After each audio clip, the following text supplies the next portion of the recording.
Welcome everybody. I hope everyone's doing well. And welcome to Marymount. So let's begin. So about the program, oh my gosh, I need to eliminate you guys. The MBA program is devoted to developing effective leaders with an entrepreneurial mindset and collaborative skills necessary for pursuing a managerial career path. Within the private and public sector, our curriculum is rigorous and provides the opportunity to learn the business environment while equipping you to analyze the market and meet business challenges in the global society. Our MBA faculty are strongly believe our purpose is not to only prepare students with the necessary skills, but to achieve their career goals, but also to help them become strategic thinkers and leaders who add value to their community locally and globally. We are committed to building the business leaders of tomorrow. So a little bit, the next slide will be meet your faculty. So Paul DeYoung, he's actually your business chair. And these are the faculty who you'll be going meeting with. Actually, I believe we have some who are here. I can't really see the screen, so I'll put you guys right here. I believe Lynn's here, who teaches accounting. We have, I think Paul DeYoung will be joining us shortly, but these are your faculty members. So I wanted to prepare you guys a little face so you guys can see who you'll be meeting with in a class, either this semester in fall coming up or spring. And then you have your staff. So I'm Larissa, I will be your academic advisor for your MBA program. I will be your point person. For getting your classes scheduled. And then I want to introduce you to Brian O'Connell, and he will be giving you a quick introduction of who he is and what he does at Marymount.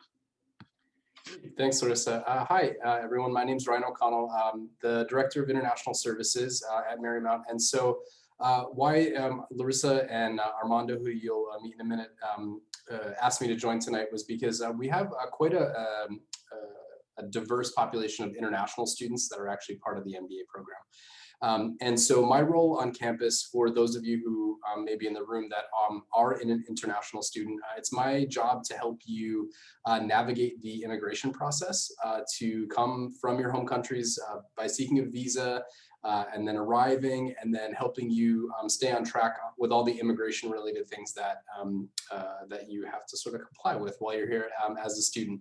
And so I have a physical office on campus there every day, and I'm in constant contact with our international student population about different things that are coming up. Different rule changes, as you can imagine, over the last year or so. There have been quite a few extensive travel changes and things like that. So it's my job here to keep everyone sort of straight and on track with that. So happy to meet you all. And I think Larissa will probably be able to get you my contact information for the international students that are here if you have any questions for later. So thank you very much. Thank you, Ryan. And then we have Armando, who works in admissions, and he'll be giving you a quick introduction of who he is as well.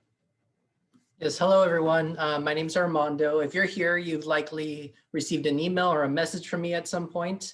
I help students, both international, but specifically graduate students who would like to attend the program. If you could go to the next slide, Larissa. I would be the person you go to if you're interested in coming to school here, taking a tour, if you want to apply. Once you apply, I help you with saving your seat in class, which is by making your commitment deposit, and then just answering all the questions that you have until the point that you actually start school. And then Larissa kind of takes over and helps you with your classes and everything else like that. So feel free to come to me if you need anything at all. As soon as you log into your application status portal page where you submitted your application, you should be able to see basically the screen with my information on the right side, link if you've been admitted showing your acceptance, and then right below that the $200 commitment deposit, which is the next step after you are admitted and you've reviewed the cost of tuition. You feel like you are for sure wanting to come here, you would make that $200 commitment deposit, and then we would basically start doing everything that you need to get to school.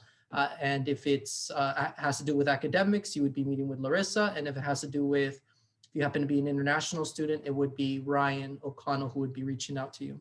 So yeah, just email me or call me, whatever you need, and I'm happy to meet you guys. Thank you, Armando. And just as a reminder, the $200 commitment deposit goes towards your tuition, and it also is the next step in order for you to register. So you definitely want to get that in if you haven't, if you plan to start in the summer, especially because summer begins May 23rd. So you definitely want to get on track for that. So some facts about your MBA, it's a total of 36 units. We do have 2 modalities, so it's either hybrid or online, and you would have to make that you would have to pick which modality you want in your application, I believe. And then it's all year round. So you have fall, spring, summer. And you are eligible to take time off if you, for whatever reason, if you wanted a semester off, would be a form.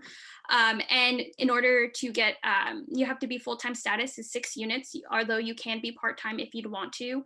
And students are eligible to take up to 15 units. And that's typically, it is a heavy load, but that usually is up to the students if they want to be done in a year. But typically it takes 2 years to be done if you stay within the 2-class, 3-class range.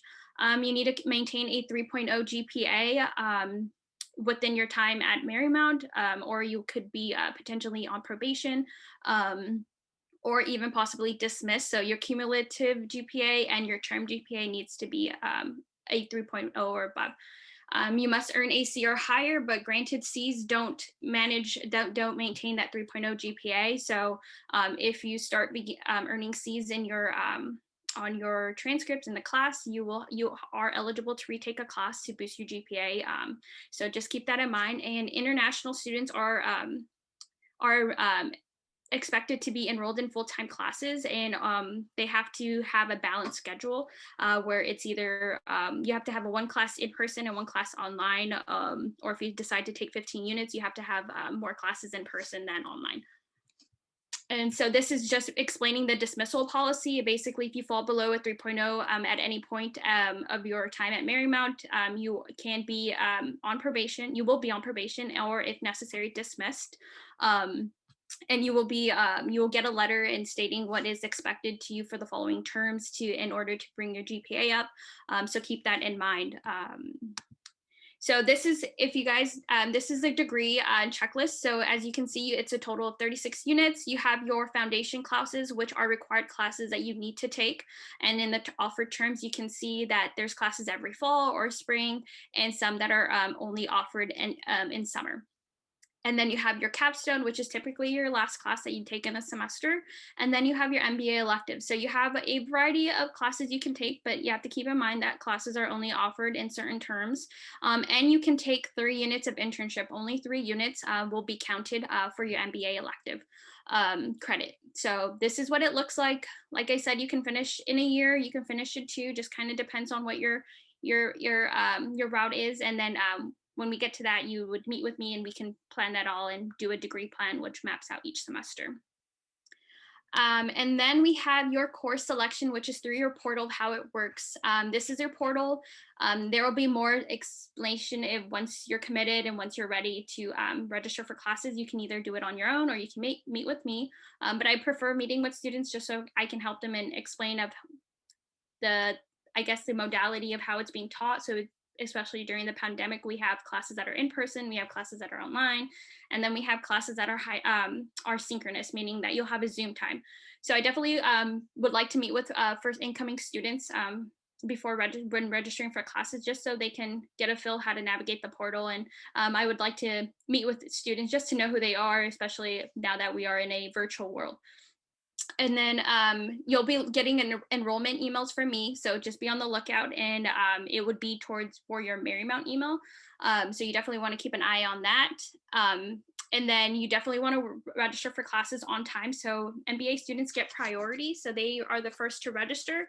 But then we also have seniors who begin to register, and they can register for MBA classes. So you definitely want to take advantage of when it's your time and your slot to register for classes, so you can get that, so you can get your spot filled in.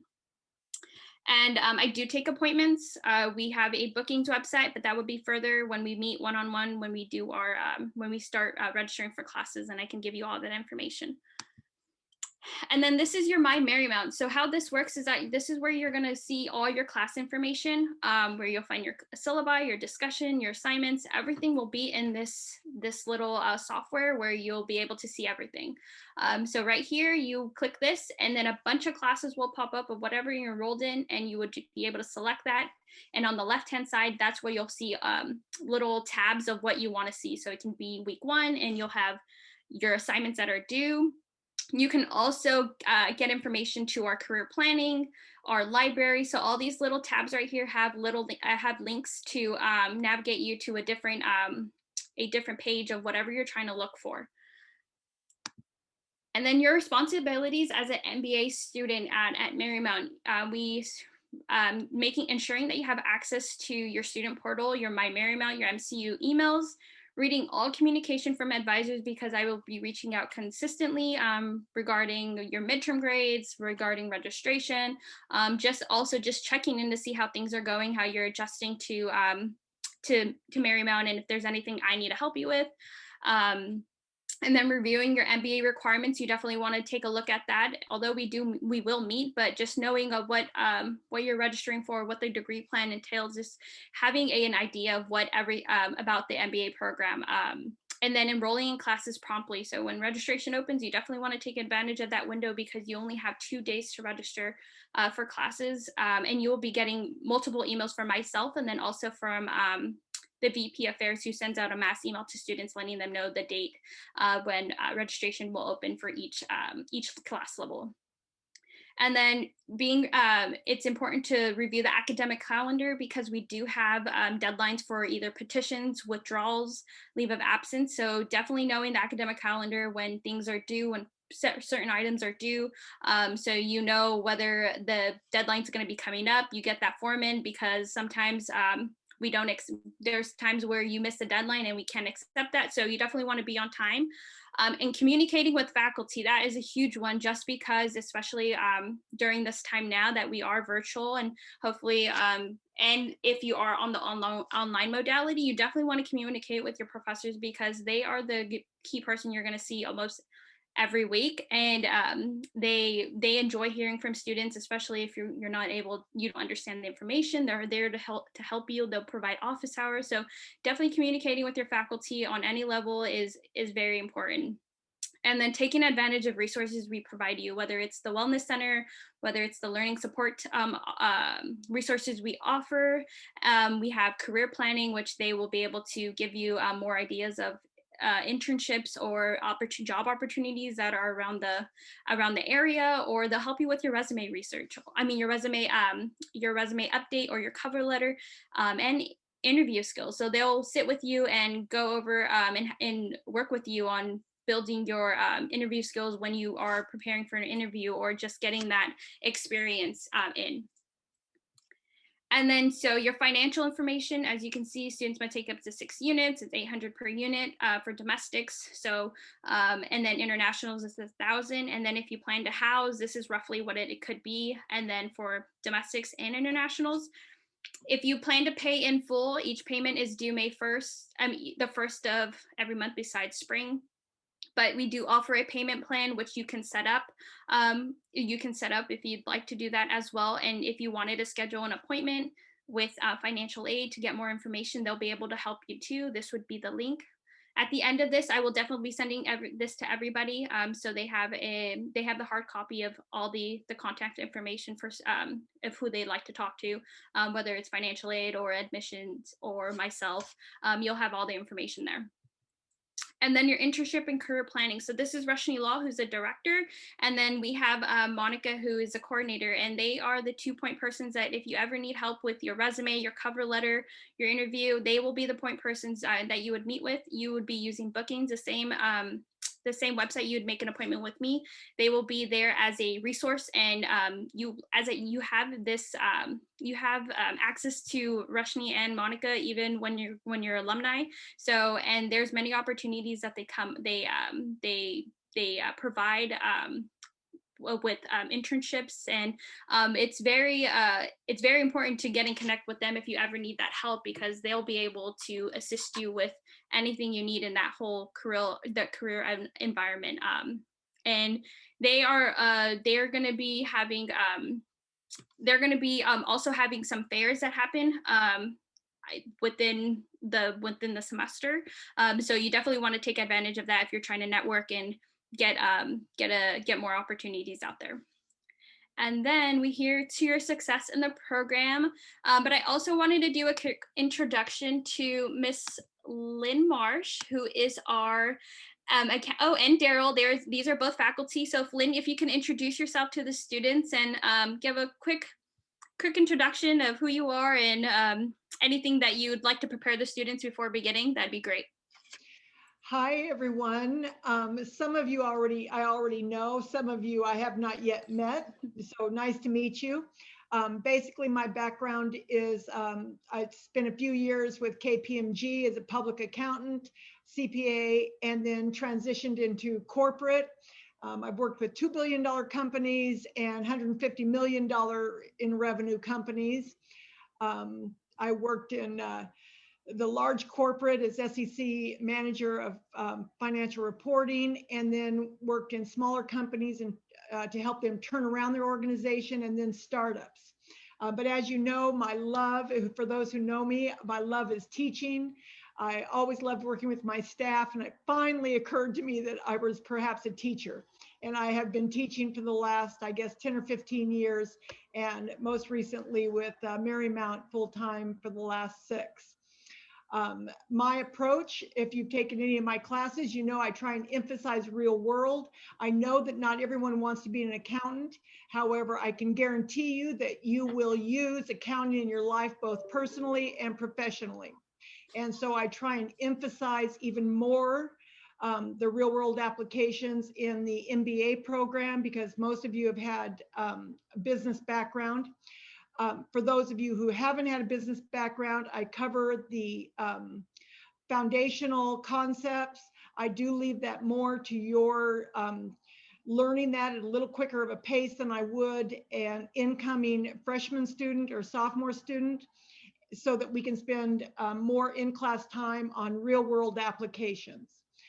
Some of you may want to pursue a CPA. And so CPA requirement is 150 units. We have recently had a student that did apply for the CPA exam, and their courses were approved. And so I'd be happy to talk with you about that if that is your objective. Otherwise, I try and tailor the course to meet whatever your career goals are. And so I encourage you to reach out to me, talk with me, let me know what you want to achieve in your career, and I would be happy to support that. Thank you, Lynn. I just wanted to say that I can agree with Lynn that she does a good job. I was an undergraduate political science major, so it was really nice to have Lynn as my accounting professor, who kind of helped me catch up and feel like I was comfortable in the classroom. So thank you, Lynn. Thank you, Armando. Thank you, Lynn. And then we have Daryl. Ono, who's also an MBA faculty member. Hi, Daryl. If you can just give a quick introduction of who you are and any feedback about the program or what you expect out of students, that'd be great. Oh, you're muted.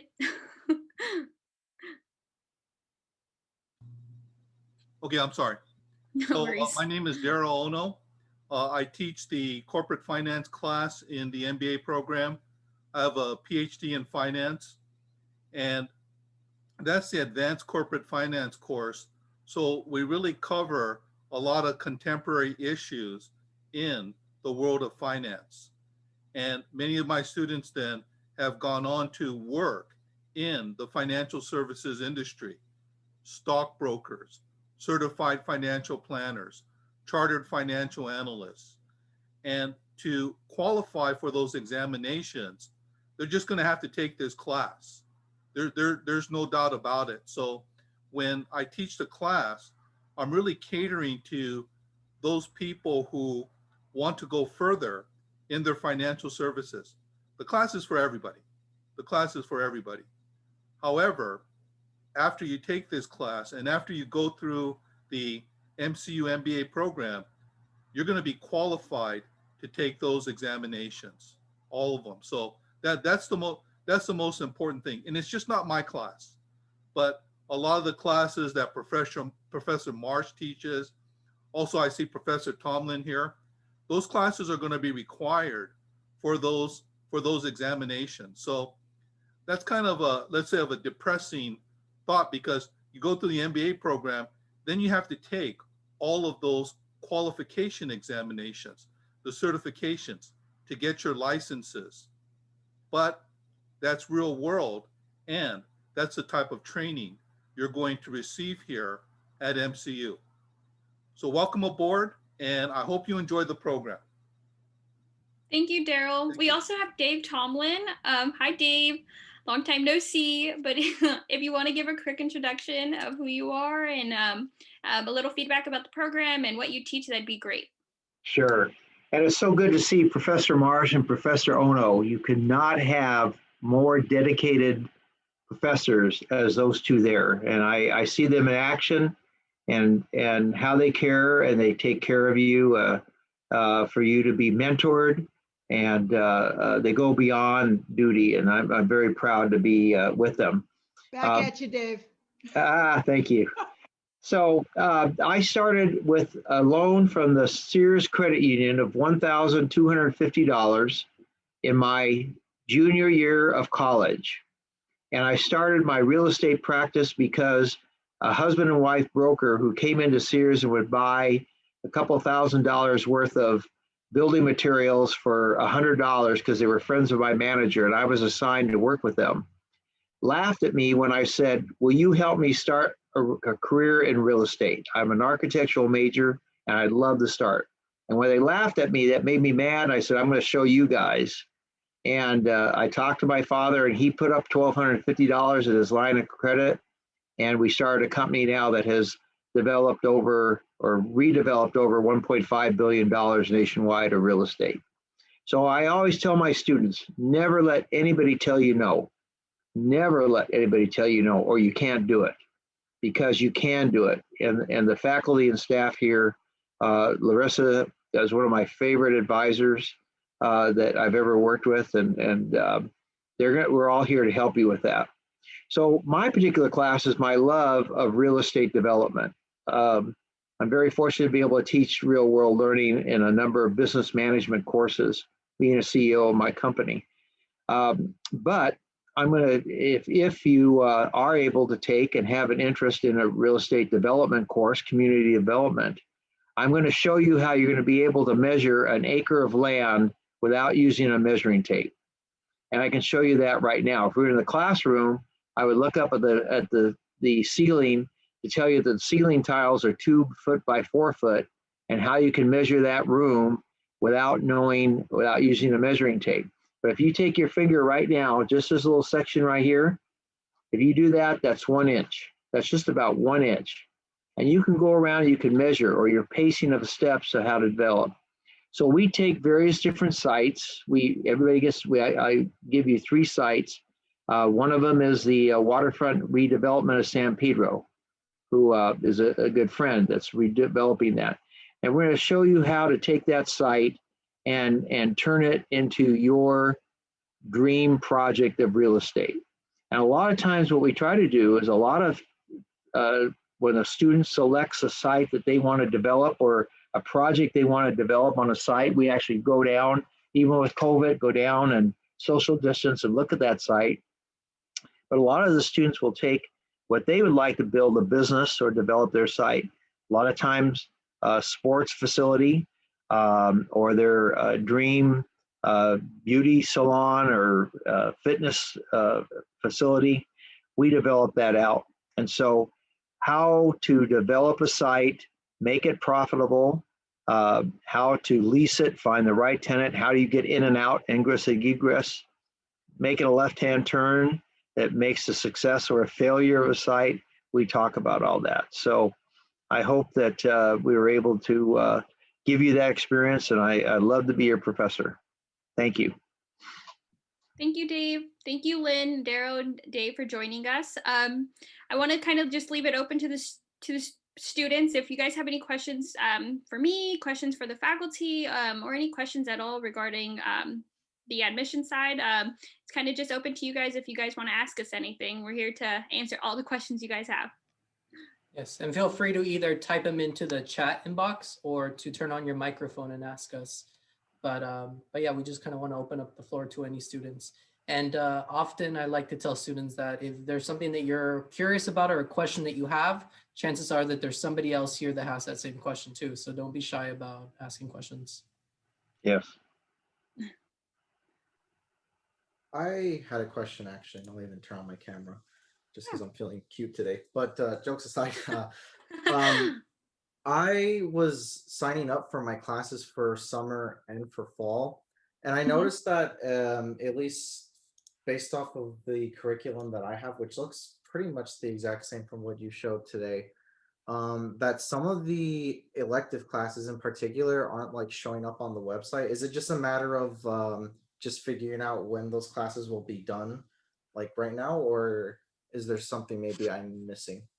So yes, we do offer some electives on certain terms, but if you are on the student portal, where you're selecting classes to register, on the left-hand side, you will see required. You need to click that and then switch it to elective, and then the elective classes will pop up. Okay, thank So you. just try to give that a shot, and then if not, feel free to let me know if you're not able to see that, and then we can see what's going on. Okay, sounds good.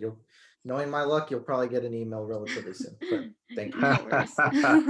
There's an No honest worries. man. That's all I can do is be honest. Thank you.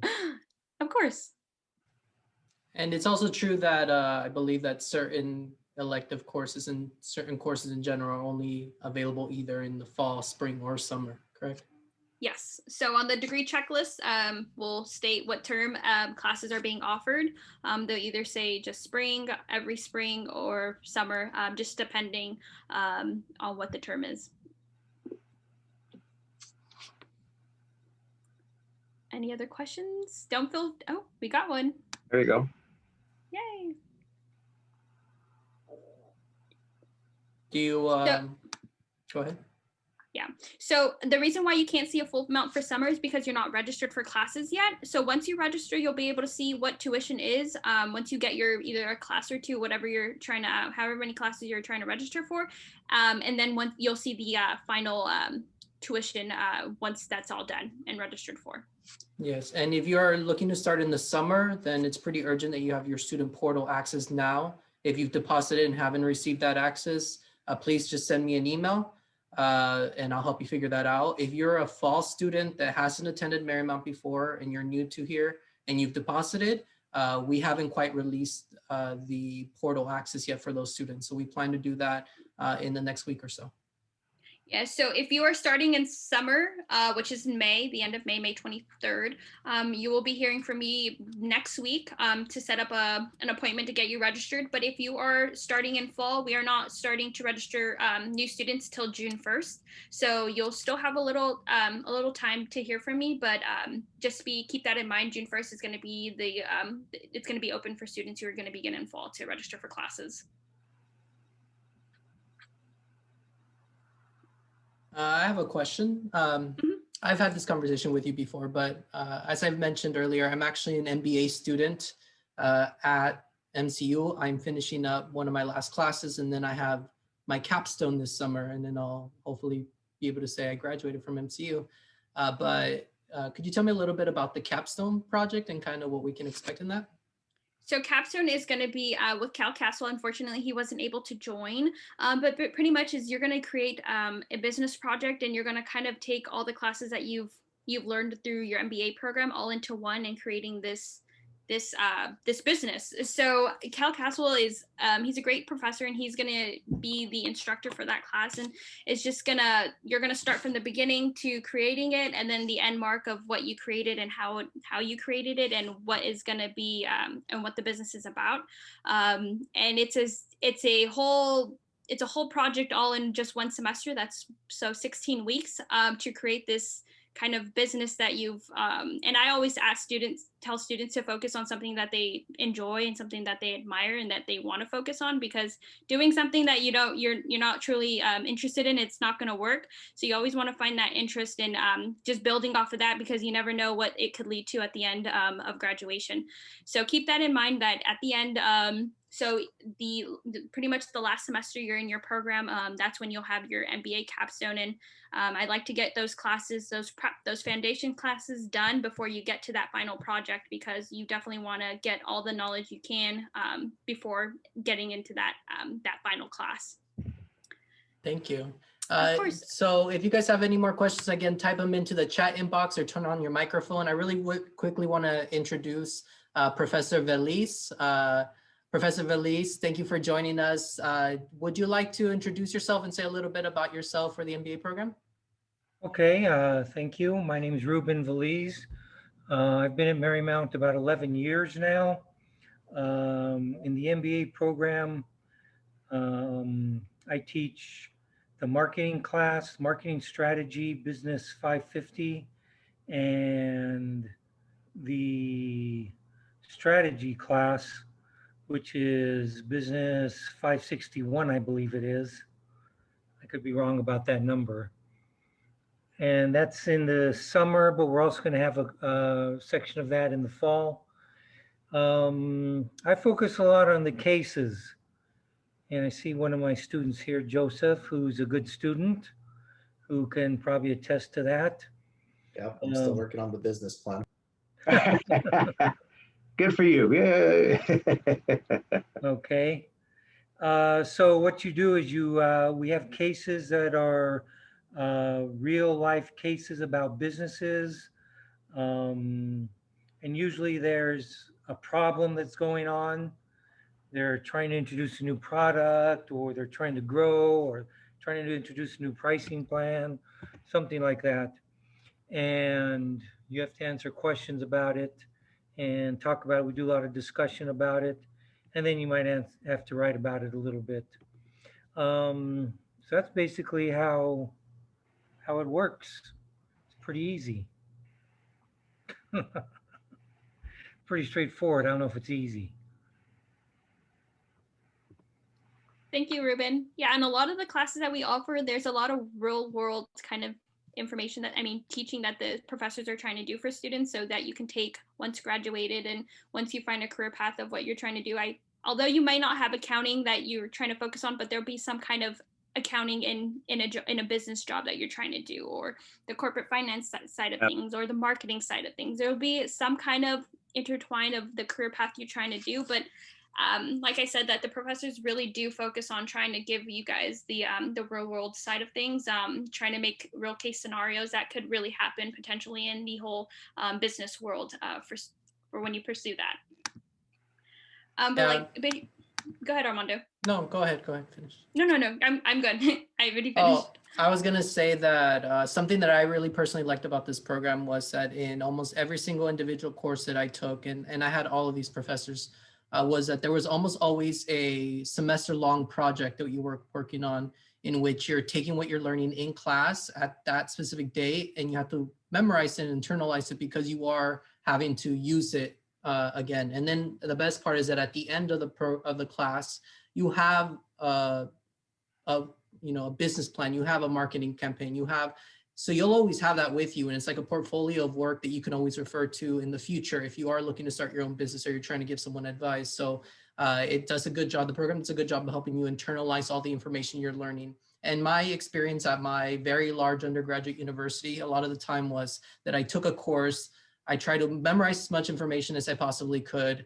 I then had to take a test to show that I knew that information. And then I move on to the next class. And almost immediately, I feel like I forgot everything I learned in that class. And that's not what this is at all.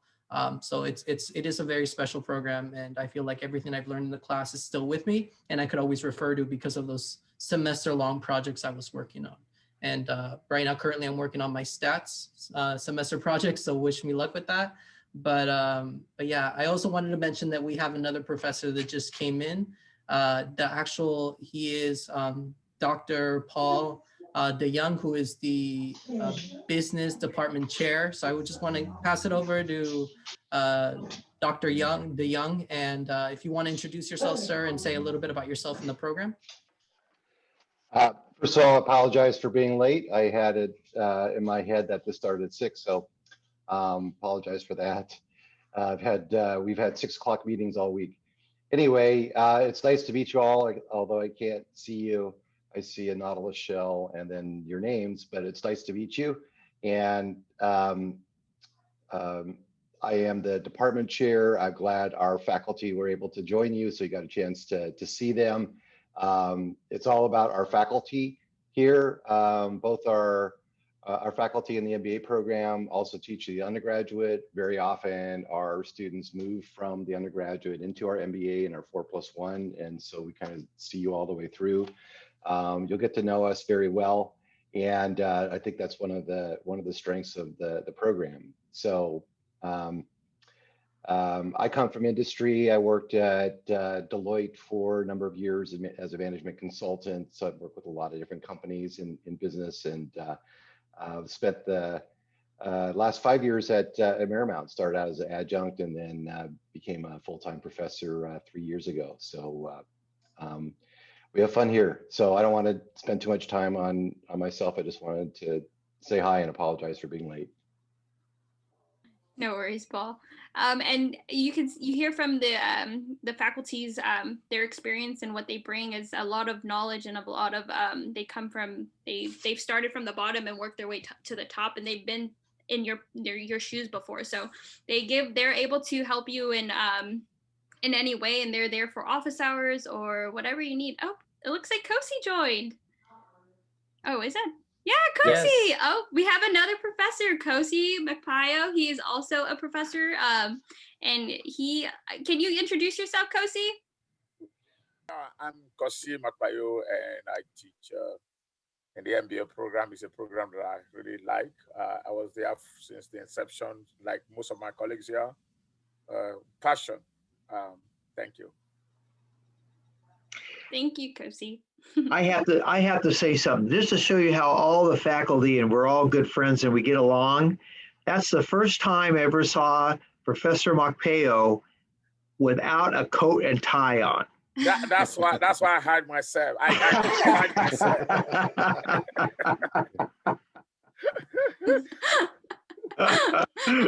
I've never seen him without a coat and tie on. That's great, Kosi. I know you're going to say that, so I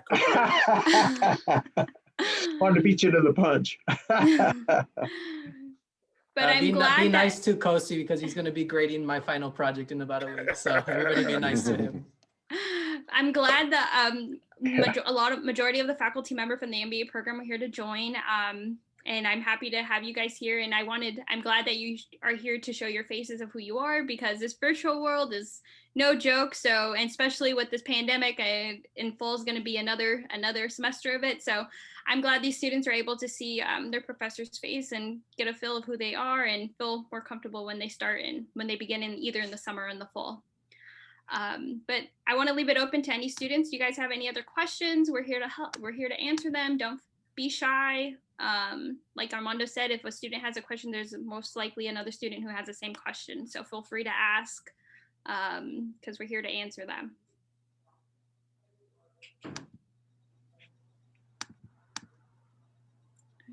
I had another question. This one's more for Kosi, since I'm about to see him in 30 minutes because I'm working on his project as well. So I got my hands full. Actually, no, that was it. I just want to say, hey, how's it going, Professor? I'll see you in 30 minutes. That was it. Okay, it's good.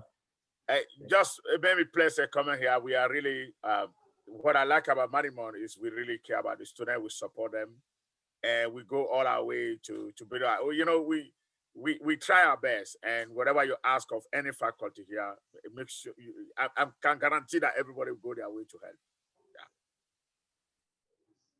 I have to second that. The faculty at Marymount are very, they rarely take an interest of their student, and they like knowing who their student is, which is a great thing about Marymount. We are small, but that's when faculty know you by your name and not just a student or a number. They know you by you, which is a good thing. And they know you more on a personal level, and you guys can connect better and build that rapport, which I definitely think you should do when you are in the MBA program, because there might be questions that you'll need help with. So making sure that you communicate with your professors is very important throughout your time at Marymount.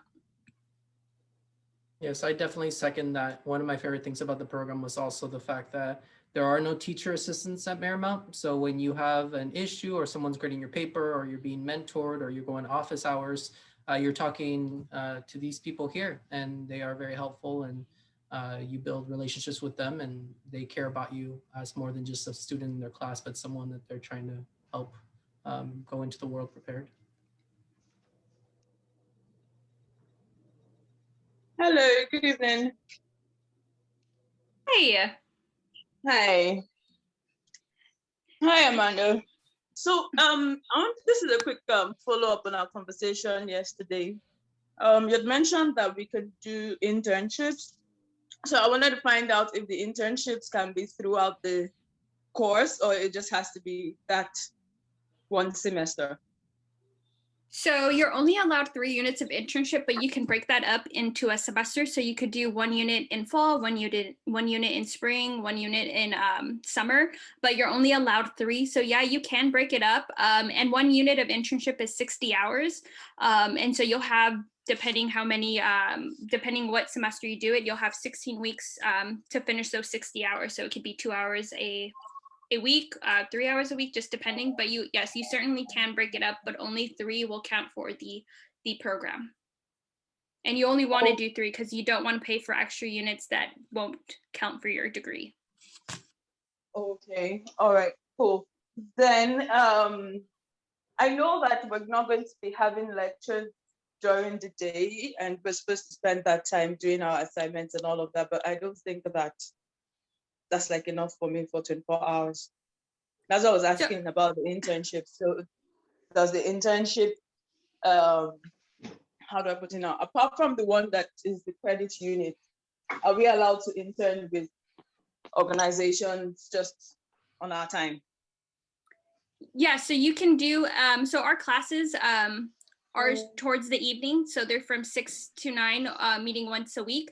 So earlier in the day, you can do that internship and do your hours. And if you ever need help looking for that internship, Rashni Lowell and Monica will be able to assist you with that in getting that internship. And you would have to, if you are international, you will need to meet with Ryan O'Connell to get your, Armando, can you remind me what it's called? Your I-20. It's OPT. Yeah, your OPT. Practical training. Yeah. Yes. Okay. So you need to get your OPT, with him before doing an internship. So that would be a process when you're filling out the internship application. And once OPT is approved, that's when you will be able to begin that internship. Okay, so I get to do OPT. Yes. Okay, so for international students, when we arrive, what are the things what are the things we should be expecting to get from the school that would help us easily blend in California? So like the Social Security, what else? So are you planning to come in the fall? Yes. Okay, so we're definitely going to have to get you in a class where you are enrolled in in-person, because you have to have you'll probably have an in-person and an online class. Yes, so that would be the first thing that we need to do. Yes, we'll need to do first that. And then once you arrive, we definitely want you to get a feel of what Marymount is, what it looks like, so you can start to begin to feel comfortable. And then we also ask about housing. If you need housing, we do have housing for students. And then Ryan O'Connell will be able to provide you more information if you need the whole Social Security and the I-20. He'll be able to provide you that information on the international side. And I can provide you his contact if you need it as well. Yeah, he also does things with like helping students with domestic phone numbers, bank accounts, because sometimes you need one to just do your day-to-day shopping. Driver's license, all that kind of stuff goes through Ryan O'Connell. So if it's regarding preparing for school, it's me. If it's regarding Your classes, you go to Larissa, and if it's regarding services for international students, you would go to Ryan O'Connell. We're kind of the three you go to for the things that you need. Okay, that's great. That works. Thank you. Yeah, I see that we have a question from Armisina. She's asking the exact date of starting class for the fall semester. So that would be August. Oh, I don't have my phone. 24th. I believe, yes, August 24th will be the first day of classes beginning, although you may not have a class that day. But that is just the beginning of the first week of classes that will begin. And registration will happen in June. So please be on the lookout from an email from me probably at the end of May, so we can get you to set up an appointment so I can help you get classes, set up classes. Yeah, and most students move in on like the 21st. If you live in our housing, they most tend to move in on the 21st, which is just 3 days before the 24th, which is a Monday. If you are an international student coming in with a student visa, you're allowed to come in up to 30 days before the start of school. So just some useful dates to know. But again, if you want more details about that, just reach out to me because I can help you with that. Another question here from Gabriel. Let's see. He wanted to speak. I'm sorry you can't unmute your microphone. I'll just read it to you, Larissa. It says, I co-own a small general construction business, so I assume the program will provide great resources to stimulate business growth and educate me with the proper skills to advance in my personal business ventures. I currently work as a city planner for a local government agency. I was wondering how well an MBA and the courses at MCU would transition into the public sector. Again, thank you for your time. Looks like Dave Tomlin. Dave, I'm going to let you answer that. And just before you do, I just want to mention that Dave is the person that you need to talk to about this, and that the other way that this would come together for you would be in the our Business 698 of your Capstone course. This is where students pull all their knowledge together and they create their new business, or they figure out a business plan to grow their current business. We have a number of students that are doing that right now. They're coming up with their business plan and they're sharing with the class to get feedback from other students. So as far as construction and city planning, I'm gonna let Dave take that. Sure, absolutely with that. First of all, a little bit of my background in that area. So I served 14 years as a planning commissioner for the city of Rancho Palos Verdes. And so I bring a lot of that situation, which you're probably already familiar with, into the course. That's number one. Number two is we talk about practical experience of how, because the biggest thing to move forward in your construction business is how you're going to get that financing. So as Professor DeYoung mentioned about that capstone and bringing this all together, we discuss in detail the financial feasibility of a site. And in fact, your particular project, when we make your final presentation of your site plan approval process, we usually have 3 or 4 folks who are involved in the real estate or a planner or architects that help you and review that project, for you. So it'll be a portfolio. There are 2 things. Number one is a portfolio builder as you go on further in your construction company and career. That will be able to make a presentation, but more importantly, when you go out to get financing. So we address that. So I hope that answered the question. That it's a practical experience of how you get your project approved, but once you get the project approved, it's got to make sense financially feasible for you. And how do you get that? How do you get that financing to make your project move forward? And we discussed that. Paul, maybe let me add just one line here. I have to say that we teach, one of the uniqueness of our program is we have a class called Economy for Planning. And part of what we discuss is we look at the global data, because microeconomic decisions affect micro level situation, including cities and communities and counties. And I'm glad to report that we are always here. You know, until recently, we always invited David Tomlin to come and speak to our students because he has a depth of knowledge that we don't have. He's a very applied person. That being said, we look at Census Bureau. In the year past, we always invited a person from the Census Bureau to come and look at our communities. There's one thing to have a business idea, it's another thing to talk about the location of the business. And also part of that course, we also talk about local economic development. How do you plan step by step? How do you develop your local economy step by step from, you know, having input from shareholders all the way to the implementation of the program? That's what we build into our, we are not just doing economics for economics' sake, but we're doing something that you can use for your own business or city or community. Thank you, Kosi. Does anybody else have any other questions you'd like to ask myself or the faculty members that are here?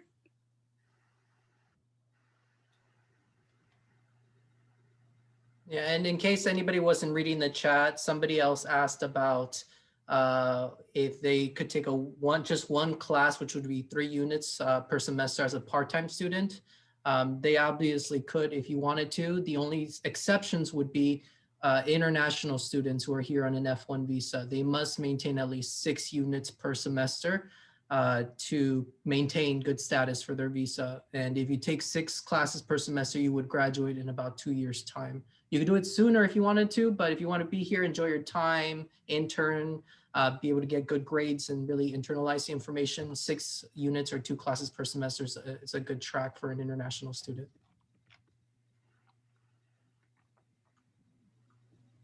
There's a question from another student. I'll read it to you. It says, "Hi, I checked my portal and I did notice I have 3 classes on my schedule. Does that mean I am registered? I just want to make sure I pay on time and my portal is updated to show my amount due." Yes, I can double check to ensure that sometimes when you're registering for classes, even though you select them, it's kind of, if you don't do the 2 final steps, it's like sitting in a shopping cart. So I will have to double check that to just make sure you are indeed registered for classes. And then I can definitely let you know. Actually, let me do that right now. I'll double check so you can have a clear state of mind of when's your tuition's due. Because I don't want you to keep you waiting, because May 1st is just around the corner and I don't want you to have a late payment or anything. So let me check that right now. While she's checking that, is there anybody else that has a question? These are all really good questions, by the way. Yeah, how soon can I meet with the international student advisor? Yeah, Ryan O'Connell, you mean, the person that's going to help you with your visa? Yes. Yes, so I spoke to Ryan recently on Monday. He assured me that when a student deposits going forward, within 7 days or 5 business days is when he plans to have a response to you and an email explaining who he is and letting you know what he has and what documents you might be missing and how to actually start the visa process. So if you haven't heard back from Ryan yet, just send me an email. I'll follow up with him. Keep in mind that these last few days have been extremely busy because we're all prepping for Admitted Student Day for our undergraduate class, which is tomorrow. And then Saturday, we have a virtual Admitted Student Day for our undergraduate classes. So we're all very busy with all of that. But if you've deposited more than 7 days ago, you should have already heard by Ryan O'Connell. And he is very knowledgeable about everything, including the individual country students are coming from. So he knows that some embassies are behind schedule because, you know, they just don't have a lot of room right now because they have a lot of applications. He's aware of that. He's updated every single day on new things that come up. Updates with, you know, students' visas, with the COVID situation and who can come, who cannot. So he's very knowledgeable. He's the right person to talk to about those specifics. But if you haven't heard from Ryan and you've been deposited for more than 7 days, just send me an email and I'll follow up with Ryan and make sure that he contacts you as soon as he has a second. Thank you, Armando. Norma, you are registered for 3 classes. If you can just, when you have a chance, go into your portal and check go to My Finances. And if you don't see anything there, let me know. And then I will reach out to Student Financial Services and see what's going on there. And then I'll get back to you.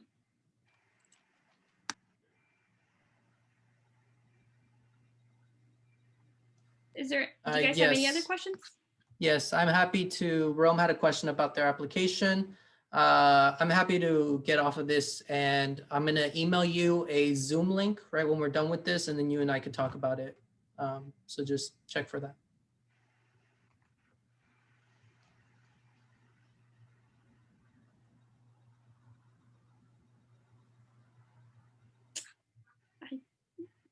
Does anybody else have any questions before we let the faculty members go?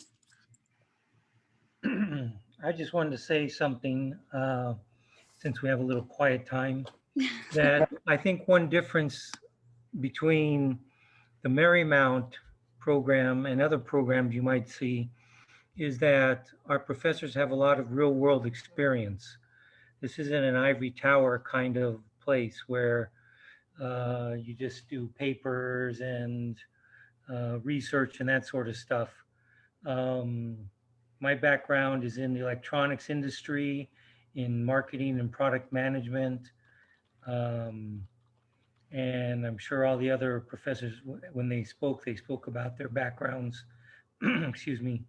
And we bring that into the class, and that's something that that goes far beyond what any book can bring into the class or something. Boy, for sure. So I have one more question. I'm into media and tech. So I have a tech startup. And that's one of the reasons I'm very particular about business analytics. It's just so that they could help with building the company and, getting things in place. And so I wanted to know who would be in charge of, who would be taking that, and what to expect in business analytics classes. So our program is emphasizing itself in the area of business analytics. We actually have two brand new courses that are being offered. One being taught by Professor Veliz in digital marketing analytics. We're using some cool new tools, which include real simulations and use of real data. When we set up like a handbag or a bag company, and we perform all the analytics, and that's going to be part of his class. We also have a new course called Business Analytics and Data Visualization, which is also focusing on analytics. And we've had in place Professor McPayo's advanced statistics courses as well. And so as well as our financial aspect covered by Professor Marsh and Professor Ono. So all those are and of course Professor Tomlin. So all those are covered. We're very much understanding that that's the need in the workforce these days. Whether you go into business for yourself or whether you want to better yourself, that's an area that we cover. In our undergraduate program, I see Sean is on here. We actually try to get students certified in certain analytical tools like Microsoft Excel and QuickBooks. So we're very much focused on it. So hopefully you'll have plenty of opportunity to explore the latest and greatest in analytics. I don't know if Kosi, if anybody else wanted to comment on that.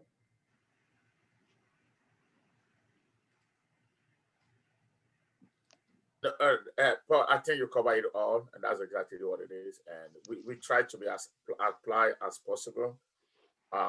We learn, but you have to get your hand dirty. Currently, my students, they are working on their own individual project. They have to tell me what they learn. So, so I've been telling them what to learn. They are now telling me what to learn. So you can pick any project of interest in your area of interest. For instance, I have a student that works in the area of solar panel, and actually pick a project about solar panel. But all I tell them is, no matter what you pick, you need the data, and you need to run some regressions. And once you have some data, you run some regression, you're good.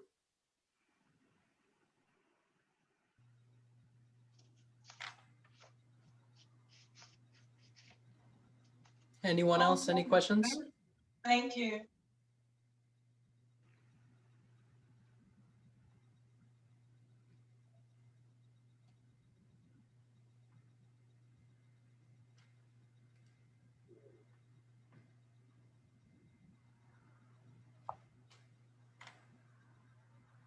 Okay, so it sounds like there's no more questions. Again, we're going to be recording, we recorded this entire thing, so we're going to be reaching out to you students and sending you a copy in case there was a part that you missed.